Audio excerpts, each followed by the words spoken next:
मेरा नाम है हरिया, मैं काम करता हूँ बहुत बढ़िया, खाता हूँ खाना और रोज गाता हूँ गाना। अरे यार, आज तो बहुत देर हो गई। इस खतरनाक जंगल को देखकर तो मेरे हाथ पैर ठंडे हो गए हैं। अगर मैं वक्त पर गांव नहीं पहुंचा तो मालिक बहुत नाराज हो जाएंगे। तभी हरिया को एक आवाज सुनाई देती है। सुनिए हरु जी। अरे, ये आवाज किसने दी? तभी हरिया को सामने कुछ दूर एक औरत खड़ी दिखाई देती है। अरे भाई, ये औरत अकेली इतनी रात को इस जंगल में क्या कर रही है? चलकर पूछना पड़ेगा। फिर हरिया अपनी बैलगाड़ी उस औरत के सामने लाकर रोक देता है और उससे पूछता है। अरे सुनिए, आप इतनी रात को इस खतरनाक जंगल में अकेली क्या कर रही हैं? तभी वो औरत मीठी आवाज में कहती है, अरे हरु जी, आप आ गए। मैं कब से आपका इंतजार कर रही थी। वैसे तो यहाँ से काफी लोग गुजर चुके हैं, लेकिन मैं खास आपका इंतजार कर रही थी।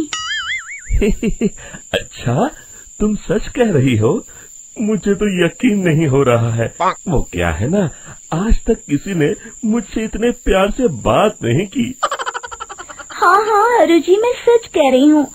अब देर मत करिए और जल्दी से मुझे मेरे घर तक छोड़ दीजिए। हाँ हाँ, कौन सी बड़ी बात है, अभी छोड़ देता हूँ। आप मेरे पीछे बैलगाड़ी में बैठ जाइए और मुझे रास्ता बताते चलिए। फिर वो औरत हरिया की बैलगाड़ी में बैठ जाती है और हरिया बैलगाड़ी हाँकता हुआ आगे चल पड़ता है। फिर उस औरत के बताए हुए रास्ते पर चलते चलते हरिया बैलगाड़ी लेकर एक काली गुफा के आगे आकर रुक जाता है। हरिया उस औरत से पूछता है, हाँ देवी जी, आपका घर कहाँ है? यहाँ तो एक गुफा के अलावा और कुछ नहीं है। तभी अचानक वो औरत हवा में उड़ने लगती है। देखते ही देखते उसका सुंदर रूप एक डरावनी चुड़ैल में बदल जाता है और वो जोर जोर से हंसती है। अरे तू तो एक नंबर का बेवकूफ निकला। तू तो बड़ी आसानी से मेरी बातों में आ गया। अरे मर गया रे, ये तो एक चुड़ैल है। हे भगवान बचा ले, ये तो बड़ी डरावनी दिखाई दे रही है। और फिर अगले ही पल हरिया की बैलगाड़ी में रखा सारा सामान हवा में उड़ता हुआ उस काली गुफा के अंदर चला जाता है और वो चुड़ैल भी उस गुफा के अंदर जाकर कहीं गायब हो जाती है। हरिया ये नजारा देख बुरी तरह घबरा और परेशान हो जाता है। अरे, ये चुड़ैल तो मेरा सारा सामान लेकर गुफा में गायब हो गई। अब क्या होगा? अगर मैं गांव खाली हाथ गया तो मालिक मेरी अच्छी खबर लेंगे। मेरी इस बात का कोई यकीन भी नहीं करेगा। फिर आखिर वही हुआ। हरिया के मालिक चंपक सेठ को हरिया की किसी भी बात पर रत्ती भर भी यकीन नहीं हुआ। चंपक सेठ को लगा हरिया झूठ बोल रहा है और उसने ही लालच में आकर सारा सामान हड़प कर लिया है। फिर हरिया को बेईमान समझकर चंपक सेठ उसे काम से निकाल देता है। अगले दिन अपनी दुकान में परेशान बैठा चंपक सेठ गुस्से में बड़बड़ाता है। अरे, दुकान में तो सामान बिल्कुल भी नहीं है। अब मुझे ही शहर जाकर सामान लाना होगा। फिर वो अपनी बैलगाड़ी लेकर शहर चला जाता है। शहर से सामान लेकर जब चंपक सेठ वापस गांव लौट रहा होता है, तभी उसे एक आवाज सुनाई देती है। चंपक जी, ओ चंपक जी। अरे, ये तो कोई मेरा नाम लेकर मुझे पुकार रहा है। फिर उस रास्ते में वही औरत खड़ी दिखाई देती है।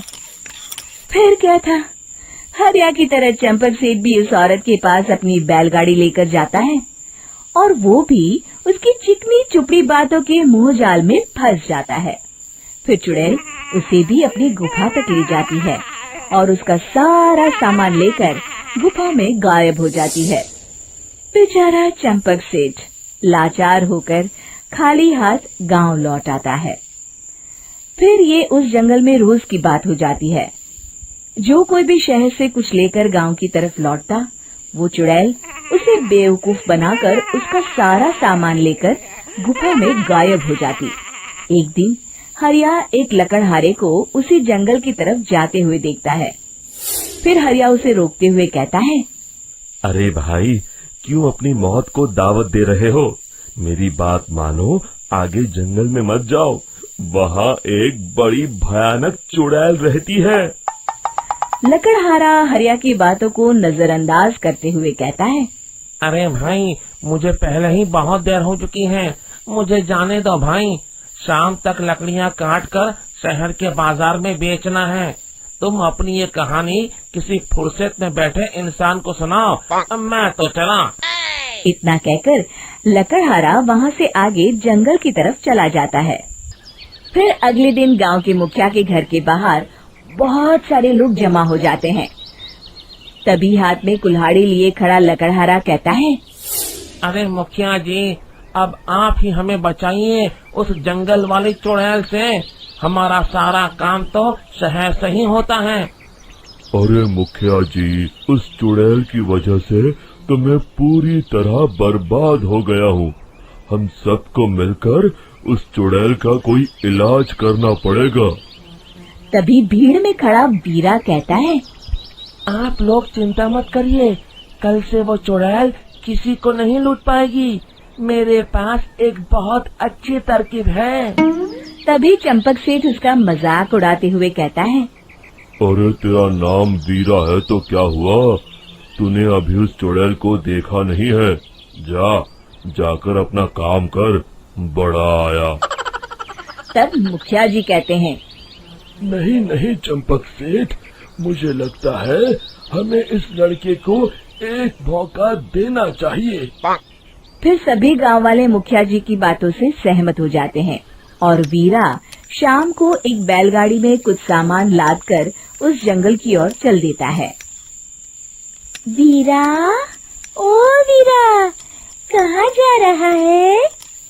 तभी वीरा मुड़ के देखता है, वही चुड़ैल एक औरत के रूप में खड़ी है।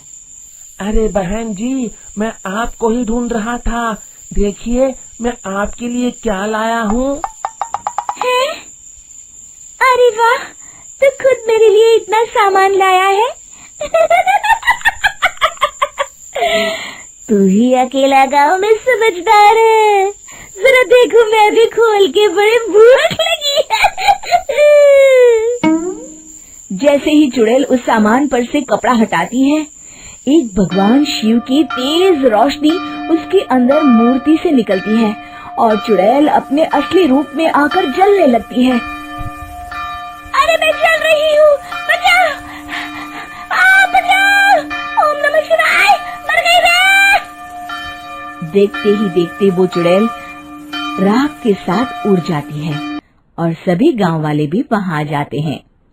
शिक्षा बुराई पे सदा अच्छाई की ही जीत होती है।